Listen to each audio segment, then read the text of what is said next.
नमस्कार आप सभी को।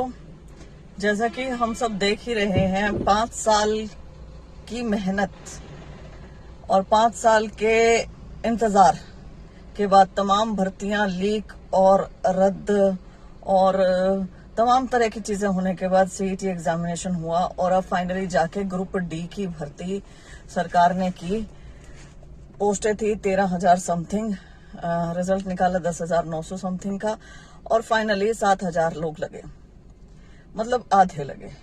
और उनका भी पक्का नहीं है, कट ऑफ कुछ समझ में नहीं आ रही है, 2-2 कट ऑफ है। लेकिन इसी के जैसा एक मामला है टीजीटी भी, ट्रेंड ग्रेजुएट टीचर का, जो काफी लंबे समय से चलता आ रहा है और इसके लिए अभ्यर्थियों ने बहुत ज्यादा कोशिशें की हैं कि रिजल्ट निकले। बच्चे अभी भी एचएसएससी के ऑफिस के बाहर धरने दे रहे हैं। कल हमने एक मार्मिक सी तस्वीर भी देखी जहां एक महिला अपने छोटे से बच्चे के साथ सड़क पर एचएसएससी के दफ्तर के सामने खुले आसमान के नीचे लेटी हुई थी। ये तस्वीर बता रही है कि सरकार कैसी असंवेदनशील हो गई है। सरकार को जैसे कुछ पड़ी ही नहीं है युवाओं की, और जैसे युवाओं का इम्तिहान लेने पर उतारू हैं ये लोग।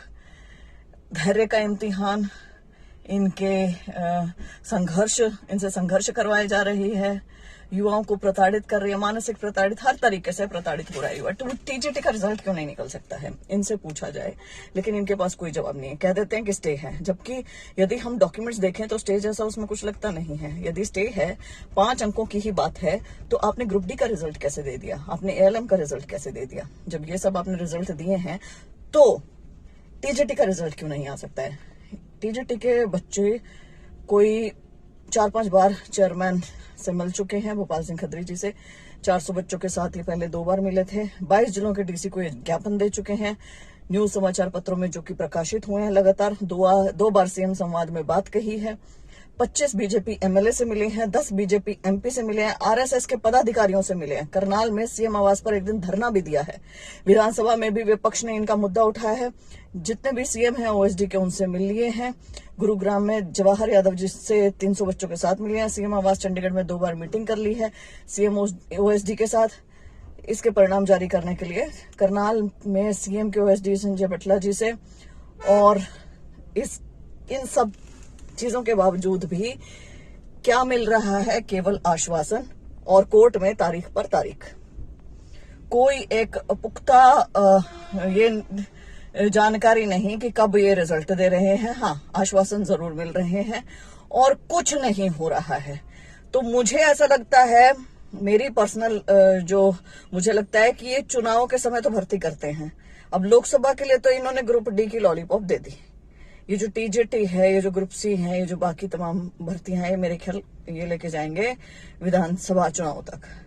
तब तक इनको इनका कर्तव्य बोध याद कराते रहेंगे बच्चे, बार बार बोलते रहेंगे कि आप लगा दो। इसी बीच हाँ, एक इम्पोर्टेंट जानकारी ये भी है कि अखबार में प्रकाशित हुआ था कि 8,000 ये भर्ती करने वाले हैं टीजीटी पीजीटी जो भी टीचर्स थ्रू HKRN। क्यों भाई, रेगुलर क्यों नहीं?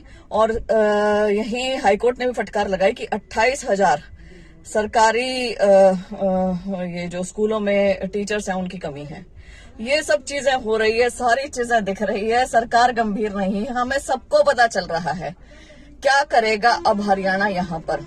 क्या ऐसी सरकार को वापस लाएगा जो युवाओं के प्रति, उनके रोजगार के प्रति अगंभीर है? क्या करेगा? मैं टीजीटी भर्ती के बच्चों के साथ हूँ, उनके साथ लगातार रहूंगी और न्याय की गुहार करती रहूंगी। बहुत बहुत धन्यवाद।